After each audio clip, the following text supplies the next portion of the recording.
December 27, 1997, the A57. A desolate ribbon of dirt slicing through the heart of New Mexico. It wound its way through a barren landscape, unforgiving and vast. The road was notorious, whispered about in hushed tones. Locals told tales of strange occurrences, of shadows moving beneath the scorching sun. Travelers spoke of an unsettling presence, a feeling of being watched. The A57 was a place where the veil between reality and nightmare seemed to thin. It was a road that demanded respect, for it held secrets best left undisturbed. The road was a scar on the face of the earth, ancient and untamed. Its silence was heavy, broken only by the occasional cry of a hawk circling overhead. The A57 was a place of stark beauty and unsettling mystery, a place where the laws of nature seemed to bend and twist.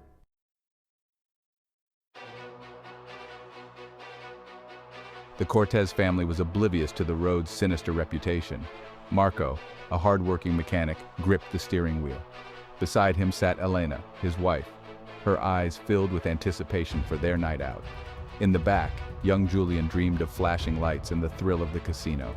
They were headed for the bright lights of the Hollywood casino, a beacon of entertainment in the vast emptiness. They were a family seeking a night of escape, a brief respite from the monotony of everyday life. The excitement of their destination outweighed any apprehension they might have felt. The sun began its descent, casting long shadows across the dusty landscape. The air grew cooler, the silence outside their car becoming more pronounced. As twilight painted the sky in hues of purple and orange, a sense of unease settled over them. They were entering the domain of the A57, a place where the familiar world seemed to fade away, replaced by something altogether more primal and unknown.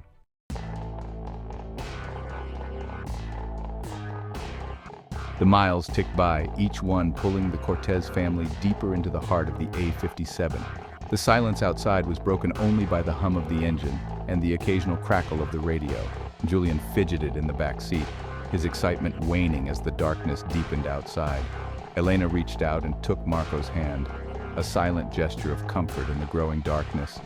The car's headlights cut through the gloom, illuminating the desolate landscape ahead. It was then that Marco noticed something strange. A faint glimmer flickered in the distance, like a star that had fallen to earth. It pulsed with an eerie light, growing brighter as they approached.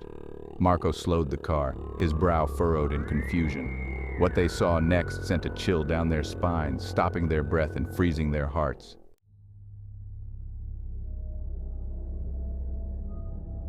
Bathed in the harsh glare of the headlights stood a creature unlike anything they had ever seen. It was massive, easily twice the size of a man, its body covered in matted fur.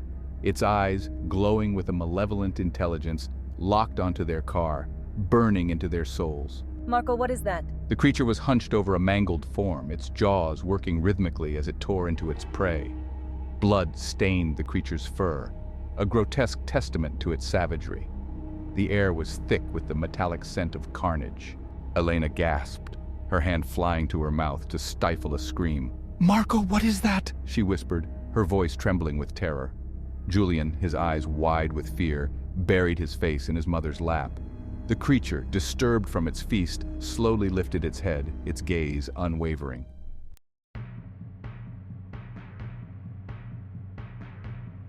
"Just stay calm," Marco said, his voice strained, though his heart pounded against his ribs. He knew they had stumbled upon something dangerous, something that defied explanation. His instinct screamed at him to get out of there, to put as much distance between them and the creature as possible. He threw the car into reverse, the engine roaring in protest as he spun the wheel, desperate to escape, but it was too late. The creature, with a speed that belied its size, sprang toward the car. Its claws raked across the trunk, leaving long, deep gouges in the metal. The sound was deafening, like metal being shredded. Terror, raw and consuming, gripped the Cortez family. They were trapped, at the mercy of a nightmare made flesh.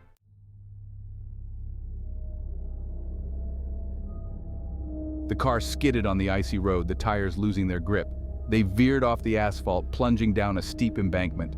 The world spun violently as the car rolled, metal screaming against the unforgiving earth. Then, silence. Marco groaned, his head throbbing, his vision blurred. He could hear Elena's muffled sobs and Julian's whimpers. He struggled to free himself from the wreckage, his heart pounding with a primal fear he had never known. He looked out the shattered window. Snow, falling heavily now, shrouded the world in a curtain of white. And through the swirling flakes, he saw it.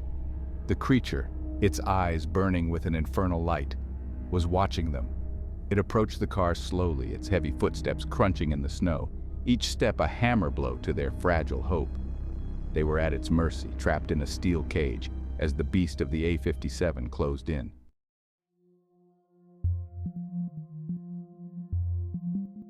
The Cortez family huddled together in the wrecked car, a twisted heap of metal that offered little protection from the biting cold and the terror that surrounded them. Outside, the snow fell relentlessly, blanketing the world in an eerie silence, broken only by the howling wind. Marco held Elena and Julian close, his arms a protective barrier against the nightmare that pressed in on them. He could feel their trembling, hear their shallow breaths, and the sound only amplified his own fear. The car creaked and groaned around them, the metal frame protesting its precarious position on the embankment. Each sound, each gust of wind that rattled the shattered windows, sent a fresh wave of terror through their huddled forms. They were trapped, at the mercy of the creature and the unforgiving elements, their hopes dwindling with each passing moment.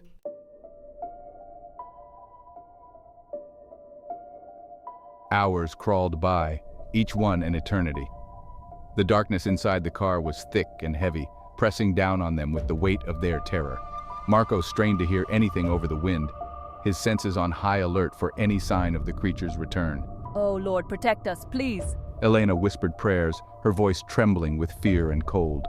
Julian, his face pale and streaked with tears, clung to his mother, his small body racked with sobs he tried bravely to stifle. Marco whispered back, words of comfort he could barely believe himself. He spoke of rescue, of help arriving, but the words rang hollow even to his own ears.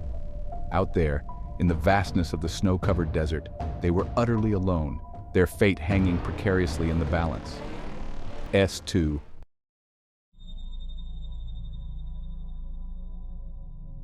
The long night wore on, a symphony of terror orchestrated by the howling wind and the creature that prowled just beyond the reach of their headlights. The creature circled the car, its heavy footsteps crunching in the snow, a constant reminder of their vulnerability. They could hear its growls, low and guttural, sending shivers down their spines. Sometimes it would ram the car with its massive body, the impact jarring their bones and sending shockwaves of fear through their huddled forms. Each attack was followed by an eerie silence, a pregnant pause in which they held their breath, listening for any sign, any indication of what the creature might do next. The silence was almost worse than the attacks, a terrifying void filled with their own racing heartbeats and the anticipation of another bone-jarring assault.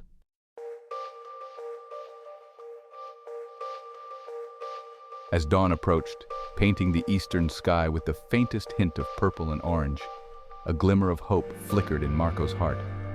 He dared to believe that they might survive the night, that the creature might retreat with the coming of daylight. He watched as the snow-covered landscape slowly emerged from the darkness, the first rays of sunlight painting the snowdrifts a pale gold.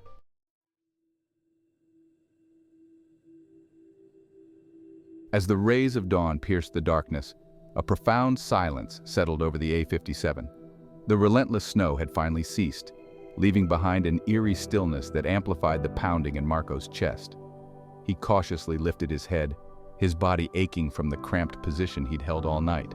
The creature was gone. Marco peered through the shattered windshield, his eyes scanning the snow-covered landscape. There was no sign of the monstrous being that had terrorized them throughout the night. Only the vast, desolate expanse of the A57 greeted him. A surge of relief, fragile as thin ice, spread through him. He wasn't sure if the creature was truly gone, or if it merely lurked in the shadows, waiting for them to let their guard down. But for now, they had been granted a reprieve, a chance to escape the clutches of their nightmare.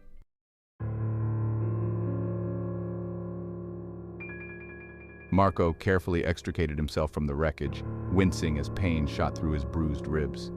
He stepped out into the cold morning air, the snow crunching under his boots. His breath rose in white plumes, a stark contrast to the stillness of the morning. He walked around the car, inspecting the damage.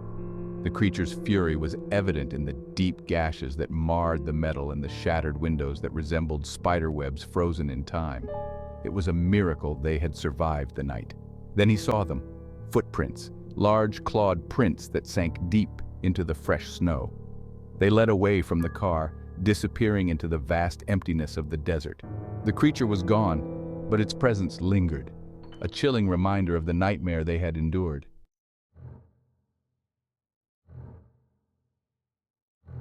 Marco knew he had to get help. He couldn't just stay there, stranded on the desolate A57, waiting for the creature to return. He had to get Elena and Julian to safety. Looking back at the car, seeing his wife and son huddled inside, their faces pale and drawn, Marco felt a surge of determination. He had to be strong for them. He had to find a way out of this nightmare. With a heavy heart, he turned away from the car and started walking. He didn't know how far he would have to go, or if he would find anyone in this desolate wasteland. But he clung to a sliver of hope, a desperate prayer that somehow, some way, he would find help. Every step was a battle against the cold, against the exhaustion that threatened to overwhelm him. But he pushed on, driven by the thought of his family, by the desperate hope of seeing their faces again. He had to reach civilization. He had to tell their story.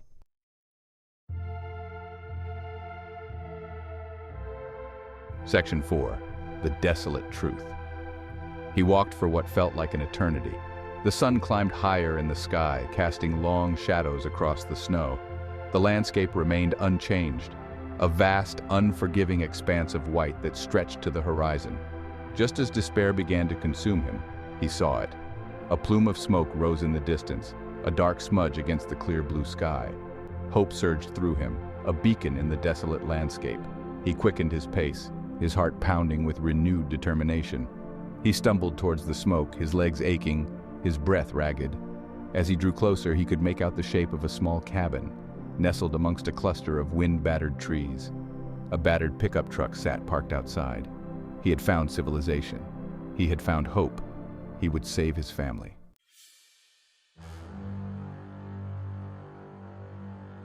Marco burst through the cabin door, his heart pounding with a mixture of hope and fear.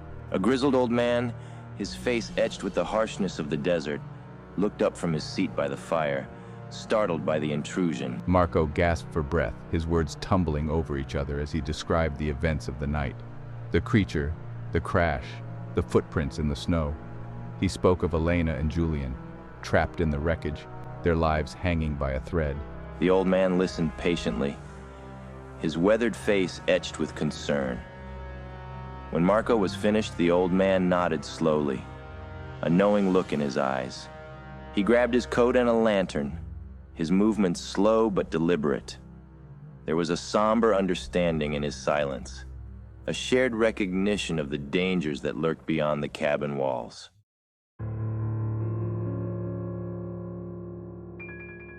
They arrived at the crash site as the last rays of sunlight faded from the sky.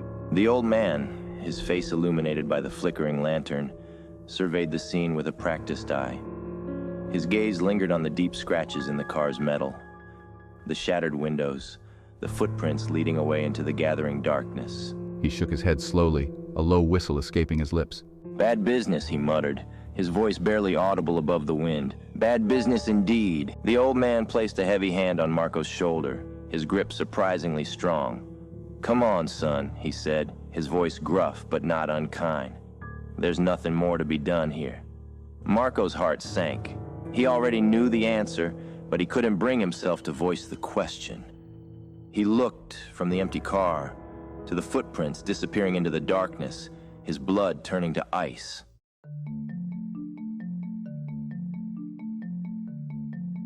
The legend of the A57. The disappearance of Elena and Julian Cortez remains a mystery to this day. Some say they were taken by the creature, dragged off into the night to become another chapter in the A57's dark history. Others whisper of a different fate, a supernatural vanishing that defies explanation. Marco Cortez never gave up hope of finding his family. He spent years searching, following every lead, chasing every rumor. But the desert held its secrets close. The A57, once a road to a night of entertainment, became a symbol of loss and unanswered questions. Travelers spoke of a lingering sadness that clung to the asphalt, a sense of unseen eyes watching from the shadows. The Cortez family's story became a cautionary tale, a reminder of the darkness that lurks beneath the surface of the ordinary, waiting to claim the unsuspecting.